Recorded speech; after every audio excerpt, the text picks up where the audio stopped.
ஆயிஷா ஒரு நாள் மலையில் நடந்து வந்து கொண்டிருக்கும்போது அங்கு ஒரு பாட்டி மலையில் நனைந்து வந்ததை பார்த்தாள். அம்மா, அவங்களுக்கு உதவி செய்யலாமா? உதவி செய்வது அல்லாவுக்கு மிகவும் பிரியமான செயல் மகளே. பாட்டி, துணி கொண்டு வந்த. ரொம்ப நன்றி கண்ணு. இந்த பாட்டி, சூடான சாப்பாடு. அருமையா இருக்கு, நீ ஒரு பொக்கிஷம். அந்த பாட்டி குழந்தை செய்ததை பார்த்து மிகவும் ஆனந்த கண்ணீர் விட்டாள். அந்த இரவு தொழுகையில் ஆயிஷா மனதில் ஒரு அமைதி உணர்ந்தாள். ஒரு சிறிய உதவி கூட அல்லாஹ்வின் அருகில் மிகப்பெரிய பெரிய மாறும். அறிவை தேடுவது ஒவ்வொரு முஸ்லிம் மீதும் கடமை.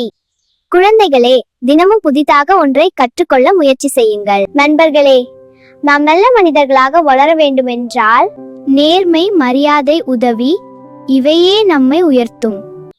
இறைவன் நல்ல குழந்தைகளை மிகவும் நேசிக்கிறார். எப்போதும் உண்மையை பேசுங்கள்.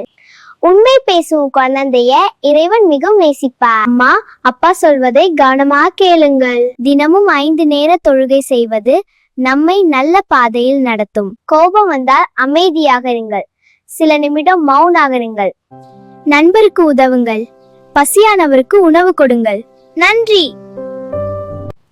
மீண்டும் ஒரு அடுத்த வீடியோவில் இங்கால சந்திக்கிறேன். பாய்.